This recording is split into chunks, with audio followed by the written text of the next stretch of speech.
Hello everyone, সালাম আলাইকুম। তোমরা সবাই কেমন আছো? আমিও খুব ভালো আছি।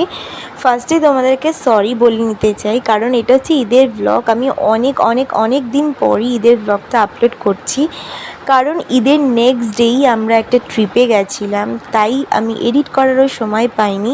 আর যেহেতু আমরা অফবিট এরিয়াতে গেছিলাম, সেখানে নেটওয়ার্কেরও প্রচণ্ড ইস্যু ছিল। ঈদের দিন সকাল সকাল উঠেই ফার্স্টে আমিও জামা কাপড়গুলো রেডি করে ওকে একটু সিমাই খেতে দিয়েছিলাম নামাজ পড়তে যাওয়ার আগে। তারপর আমি এখানে নিজে স্নান করে রেডি হয়ে নিয়েছিলাম। আমার ঈদের লুক, আর তোমরা জানিও আমাকে কেমন লাগছে। আর এই শাড়িটা হচ্ছে আমার বর আমাকে দিয়েছে ঈদ উপলক্ষে। তো আমার বিয়ের পরে ফার্স্ট হচ্ছে আমার ঈদ। নামাজ পড়ে এলাম, আমি পায়ে হাত দিয়ে সালাম করলাম, আর আমাকে এখন 10 টাকা বার করে দিচ্ছে। ঈদটা তাড়াতাড়ি দাও। নেব না।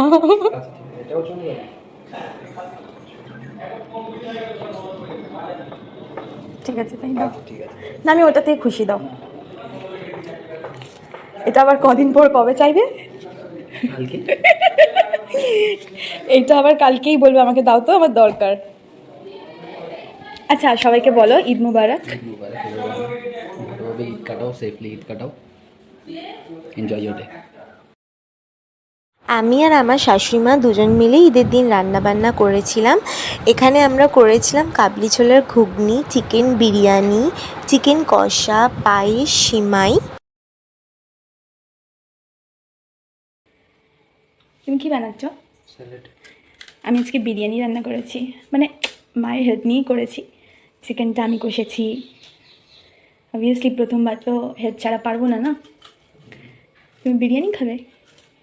আর রাতে কোথায় যাবে? রাতে কে তোমাকে নিমন্ত্রণ করেছে আজকে? রাতে কোথায় খাওয়া দাওয়া? কোথায়? মনে পড়ছে না? শ্বশুরবাড়ি। শ্বশুরবাড়ি? তারপর ঈদের দিন দুপুরবেলা লাঞ্চ করে আমি, আমার শাশুড়ি মা আর আমার বর মিলে ছাদে উঠে আমরা গল্প করছিলাম। আর এখানে দেখো, আমি তোমাদেরকে দেখাচ্ছিলাম আমার শাশুড়ি মা কী গাছ বসিয়েছে। এখানে চিচিঙ্গে গাছ, আরও অনেক কিছুই গাছ ছিল। এখানে বেগুনও হয়েছিল গাছে। তারপর আমরা একটুখানি সবাই মিলে গল্প করছিলাম বসে বসে। আমাদের বাড়ির যে ছাদে যে গাছগুলো বসানো ছিল, সেগুলো ঘুরে ঘুরে তোমাদেরকে দেখানোর চেষ্টা করছিলাম। আর এটা হচ্ছে আমাদের বাউন্ডারির ভেতরেই আমাদেরই পুকুর ছিল এটা। যে কোনো একটা ব্লগে আমি চেষ্টা করব আমাদের বাড়ির হোম ট্যুরটা দেওয়ার। আর যেহেতু ঈদের দিনের ওয়েদারটা এত ভালো ছিল, তাই আমাদের তিনজনের কারোরই ইচ্ছা করছিল না নিচে যাওয়ার। আমরা ছাদে বসে বসেই গল্প করছিলাম। তারপর সন্ধ্যাবেলা আমি আর আমার বর রেডি হয়ে চলে গেলাম আমার বাড়িতে। তারপর ঢুকেই দেখলাম কত সুন্দরভাবে ঈদের জন্য ডেকোরেশন করেছে, লাইট দিয়ে ভীষণ ভালো লাগছিল। আর বাবার সাথে রাস্তায় দেখা হয়ে গেছিলো, আমরা দুজনেই সালাম করলাম। আর একটা আলাদাই ফিলিংস কাজ করছিল, যেহেতু আমার বিয়ের পর ফার্স্ট ঈদ, একটা আলাদাভাবে মিট আপ করলাম মা বাবার সাথে। তারপর এখানে মা আমাদেরকে খেতে দিয়েছিল পরোটা, মাটন কষা। আর এই যে আমার ছোট্ট ভাইপোটা এখানে বসে বসে বদমাশি করছিল। তারপর মা বাবার সাথে কিছু সময় কাটিয়ে আমি আর আমার বর চলে গেছিলাম আন্টিদের বাড়িতে। এখানে বৃষ্টি ভাবি আর আন্টি মিলে অনেক কিছুই রান্না করেছিল। ফার্স্টে আমাদেরকে দই বড়া খেতে দিয়েছিল, ফ্রাইড রাইস, চিলি চিকেন, আরও অনেক কিছু। আমরা একটু একটু করে সব কিছু টেস্ট করেছিলাম, কারণ সব বাড়িতেই যেখানেই যাচ্ছি না কেন কিছু না কিছু খেতে দিচ্ছিলো, তো আমাদের ফুল পেট হয়েছিল। তারপর আমাকে এই স্যুটটা আমার চম্মা দিয়েছিল। আমি চেঞ্জ করে আমার ভাই বোনেরা, আমি আর আমার বর মিলে একটু ঘুরতে বেরিয়েছিলাম, লাইটিং দেখতে বেরিয়েছিলাম।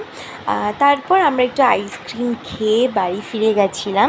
এইভাবেই আমাদের ঈদটা কেটেছিল। কথা আমি আগের ব্লগে তোমাদেরকে বলেছিলাম যে আমি আমার ঈদের ব্লগে একটা সারপ্রাইজ রিভিল করব। আর আমি কিন্তু এই ব্লগের প্রথমেই তোমাদেরকে জানিয়ে দিয়েছিলাম যে আমি একটা ট্রিপে গেছিলাম। সেই ট্রিপটা কোথায় গেছিলাম সেটা বা তোমাদেরকে বলি। আমি সিকিম ঘুরতে গেছিলাম, আর আমার বিয়ের পরে এটা ফার্স্ট আমরা ঘুরতে গেছিলাম। আমি, মা, বাবা, লামিয়া, বোন আর আমার বর, আমরা 5 জন মিলে গেছিলাম। আরও 2 জন, একটা আঙ্কেল আন্টি গেছিলো। যাই হোক, তোমাদের সাথে ট্রাভেল ব্লগ নিয়ে খুব তাড়াতাড়ি দেখা হবে। এই ব্লগটা তোমাদের যদি ভালো লেগে থাকে, then do like, share and subscribe to my channel, that is Tania's blog.